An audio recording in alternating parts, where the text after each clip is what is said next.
Très heureuse de vous retrouver pour cette édition. Mesdames, Messieurs, bonsoir. Au menu de l'actualité, la transformation de la biodiversité marine due au dérèglement climatique. Les êtres vivants aquatiques sont en danger et risquent de disparaître. En Mauritanie, le Fonds international de développement agricole FIDA a lancé un projet d'équipement agricole pour accompagner le pays qui fait face à une grave sécheresse.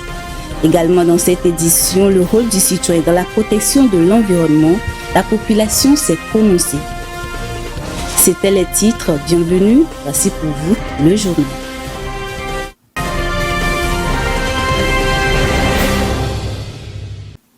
L'impact du changement climatique sur les océans ne se résume pas seulement à une hausse des températures et à une acidification des eaux. Parmi les autres conséquences, la diminution de l'oxygène dans l'eau est complètement méconnue du grand public, alors que le phénomène est en train de transformer la biodiversité marine. Plus de précisions dans le commentaire qui suit. La désoxygénation de l'eau conduit directement certaines espèces à la mort. D'autres survivent, mais décident de migrer et quelques-unes arrivent même à prospérer. Cette baisse de l'oxygène n'est pas uniforme dans toutes les mers et océans du monde. Les tropiques, par contre, se vident progressivement de leurs poissons qui préfèrent migrer vers les zones moins touchées par le phénomène. Il s'agit d'un phénomène physique inévitable en cas de chauffage de l'eau. Plus la température grimpe, plus l'oxygène se dissout.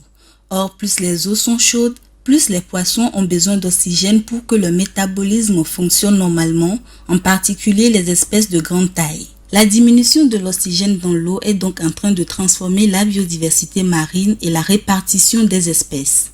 Les plus grands poissons disparaissent plus facilement et ceux qui résistent ont tendance à migrer vers les eaux plus froides.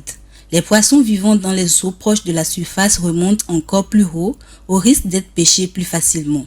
Les crabes ont également tendance à se déplacer vers les Antarctiques où ils sont plus nombreux. Mais ces migrations ne sont pas sans conséquences car les nouveaux arrivés se nourrissent d'autres espèces endémiques au risque de les anéantir. La deuxième édition de la conférence avicole panafricaine, organisée par le Centre d'excellence régionale sur les sciences aviaires CESA, se tient à Lomé depuis le 16 mai. Pendant 3 jours, les acteurs de la filière avicole venus de plusieurs pays d'Afrique et du monde échangent sur comment améliorer la production des volailles à travers plusieurs thématiques. Plus de précisions, c'est avec Vivace Aman. Placée sous le thème compétitivité et inclusivité de la chaîne de valeur de la filière avicole en Afrique, la deuxième édition de la conférence avicole panafricaine se tient du 16 au 18 mai à l'université de Lomé. Cette conférence est organisée par le Centre d'excellence régionale sur les sciences aviaires CERSA en collaboration avec l'Association mondiale des sciences avicoles. Au cours des travaux, plus de 300 acteurs de la filière avicole venant de plusieurs pays africains et du reste du monde discutent sur les défis de la production avicole sur le continent. Les grandes thématiques comme l'environnement et les systèmes de production avicole, l'alimentation et la nutrition, l'économie et la production avicole et autres thématiques sont au cœur des échanges. Cette deuxième édition fait suite à la première qui s'est tenue en 2019. Elle a été suspendue depuis lors par la crise sanitaire du Covid-19. Notons que le CERSA, qui est l'institution organisatrice de cette conférence, est un centre d'excellence de l'université de Lomé. Il vise à contribuer à la sécurité alimentaire à travers le développement de la production des volailles au Togo et en Afrique. Une grave sécheresse frappe plusieurs régions de la Mauritanie. Cette situation est due au manque de précipitations qui ont des effets néfastes sur les sols et engendrent les pénuries d'eau. Pour accompagner les agriculteurs touchés par les changements climatiques, le Fonds international de développement agricole a lancé un projet d'équipement agricole. Plus de précisions avec Irène Papadina. Plusieurs régions de la Mauritanie sont confrontées à la sécheresse. Dans certaines parties de ce pays désertique, les précipitations ont chuté à un quart des niveaux enregistrés il y a 30 ans. Une donne qui n'est pas sans conséquence pour les activités du secteur primaire. Les aléas liés au volume de pluviométrie et qui provoquent des effets négatifs sur le sol en termes de ravinement, en termes de dégradation, ont fait que que donc suite au rétrécissement de ces superficies, la production s'est vue réduite sensiblement. Nous avions un problème d'irrigation et nous n'avions pas de clôture contre les animaux qui détruisent nos cultures et nous ne travaillions que pendant les saisons d'automne et d'hiver. Les agriculteurs de Guidimaka en Mauritanie bénéficient du soutien du Fonds international de développement agricole des Nations Unies à travers son programme destiné aux petits exploitants frappés par les changements climatiques. Zainabou Ment Mohamed exprime sa gratitude car ce projet les aide dans leurs activités avec des machines d'irrigation, des pompes de réservoirs d'eau, des semences, des clôtures et des tuyaux d'eau plus grands. Selon la Convention des Nations Unies sur la lutte contre la désertification, la moitié de la population mondiale devrait être confrontée à une grave pénurie d'eau au cours des 8 prochaines années. Les gouvernements devraient procéder à la collecte des eaux de pluie et au recyclage des eaux usées afin de réduire la pénurie et atténuer les pressions exercées sur les masses d'eau naturelles. Au Cameroun, Eric Tanque, un jeune entrepreneur écologiste, mène la lutte contre la déforestation. Avec du charbon de bois recyclé, il fabrique du gaz vert pour réduire l'utilisation du bois de chauffage et ses dérivés. Les détails avec Vivace Amana. Des solutions écologiques sont développées chaque jour pour lutter contre la déforestation. Au Cameroun, Eric Tanque, un jeune entrepreneur, utilise le charbon de bois recyclé pour le transformer en un gaz vert pour la cuisson. Avec un composé de charbon de bois, de plastique et d'autres déchets ménagers, le gaz bio est synthétisé et conditionné dans des bouteilles cylindriques et commercialisé. Cette solution écologique est mise en place pour réduire l'utilisation du charbon de bois et des matières contenant du carbone. Cela a aussi permis d'épargner plusieurs hectares de forêt de la déforestation au Cameroun. Cette initiative apporte des bienfaits à l'environnement et à la santé humaine et des animaux. Uniquement dans la ville de Douala, nous avons à peu près 150 000 tonnes de granulés de charbon qui sont jetés tous les ans. Et si ces 150 000 tonnes jetées tous les ans étaient récupérées, valorisées, on devrait avoir en termes d'hectares, beaucoup d'hectares de forêt qui devront être sauvegardés. Et de l'autre côté, nous avions également un autre objectif qui était celui d'améliorer le cadre et les conditions de vie et de cuisson des femmes qui utilisent du charbon pour les préserver de l'inhalation du monoxyde de carbone et du dioxyde de carbone qui est un réel problème de santé. Une étude du Global Forest Watch affirme que le Cameroun a perdu près de 2 millions de ses hectares de forêt en 20 ans à cause de la déforestation, ce qui équivaut à 5% du total de son couvert végétal. Les principaux facteurs de cette situation sont l'exploitation du bois de chauffage et la conversion des forêts en terres agricoles. L'initiative du gaz vert promue par les écologistes doivent inciter les populations et les pouvoirs publics à plus de responsabilités. Cela va contribuer à la réduction de la déforestation et de fait au changement climatique qui affecte l'environnement. Toujours dans le contexte de la déforestation, mais cette fois-ci en Indonésie, un pays très engagé dans la lutte contre la déforestation. On remarque même une avancée significative dans cette lutte, mais l'exploitation économique du palmier à huile constitue un frein à cette lutte. Néanmoins, le pays tient à maintenir le cap de la protection de la couverture forestière.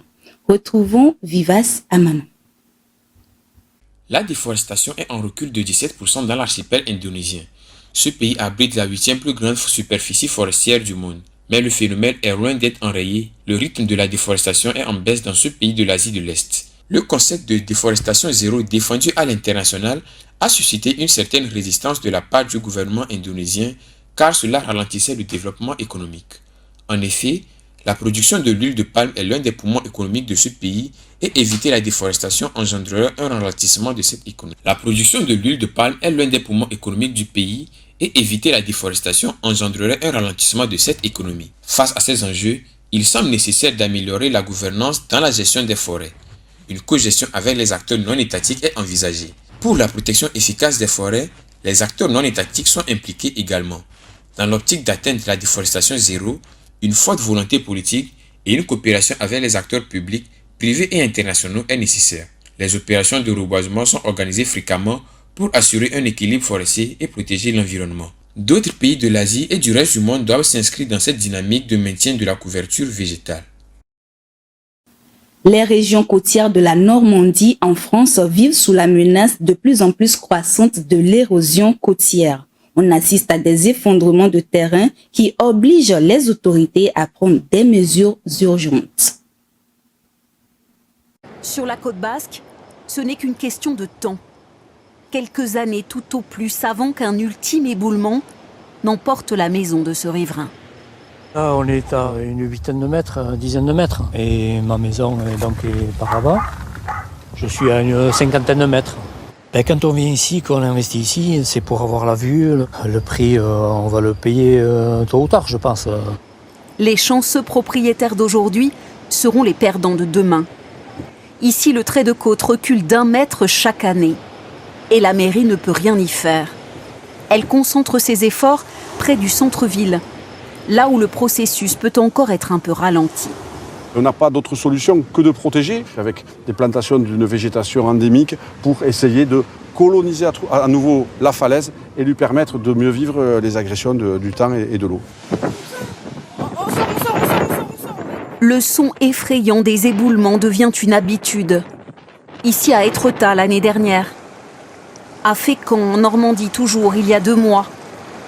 En Gironde, pas de falaise, mais un trait de côte qui recule si vite que cet immeuble a dû être détruit en début d'année.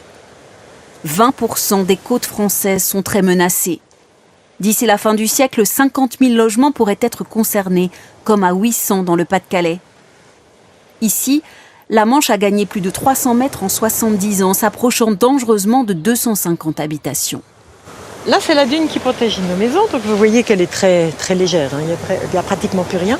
On n'a plus que 30 mètres. On en avait 250, il n'y a plus que 30 mètres, donc c'est énorme tout ce qu'on a perdu. Les travaux de renforcement des dunes ont permis de stopper le recul du trait de côte pour le moment.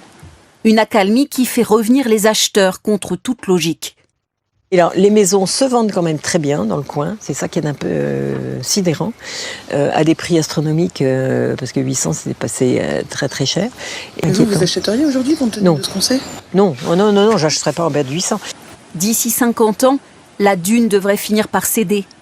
La mairie préempte déjà des terrains à l'intérieur des terres pour reloger ses habitants.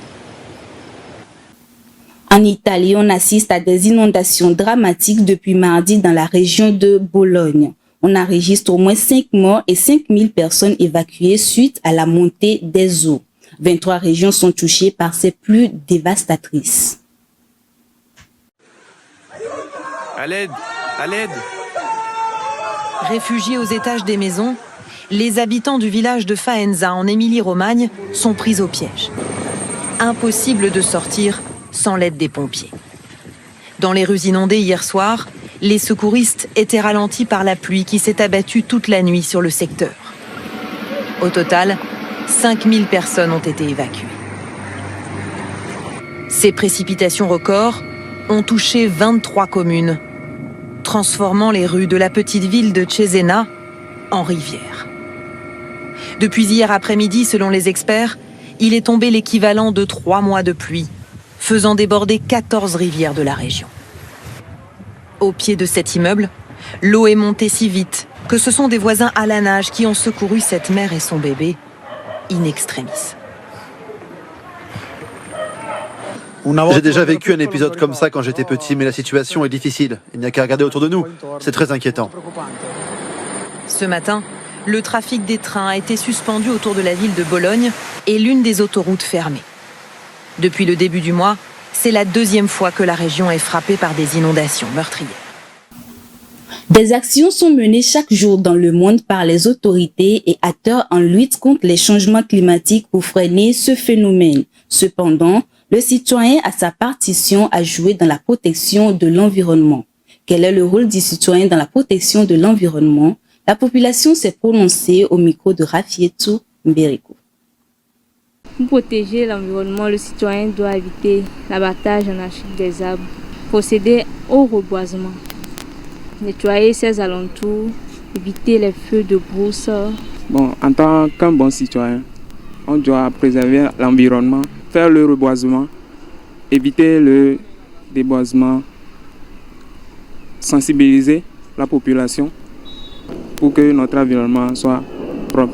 Pour le rôle du citoyen dans la protection de l'environnement, il faudrait éviter de jeter les ordures par terre, sensibiliser la population, privilégier le reboisement parce que c'est très nécessaire au fait. En tant que citoyen, pour que notre environnement soit sain, il nous revient de le protéger en évitant de jeter les sachets plastiques partout, entretenir notre entourage régulièrement, ne pas couper les arbres en désordre et faire plutôt le reboisement. Il faut arrêter de jeter les ordures par terre. Il faut aussi qu'on ait des poubelles un peu partout pour que le pays ne soit pas un peu sale. Sensibiliser les gens, arrêter de jeter des eaux sales un peu partout. Ça ramène des insectes qui rentrent dans nos maisons, des moustiques un peu partout, c'est pourquoi on tombe malade. Le 1er juin, c'est la journée de l'arbre. Il faut que chaque citoyen fasse cela. On utilise tellement les sachets plastiques, ce qui est nuisible pour notre environnement. Il faudrait déjà qu'on essaye d'utiliser moins de sachets. Il y a beaucoup de gens qui vont dans les forêts, ils ne font que couper les arbres et sans, en plus, après avoir coupé les arbres, essayer d'en planter une pour remplacer cela et essayer d'aider au développement de notre environnement.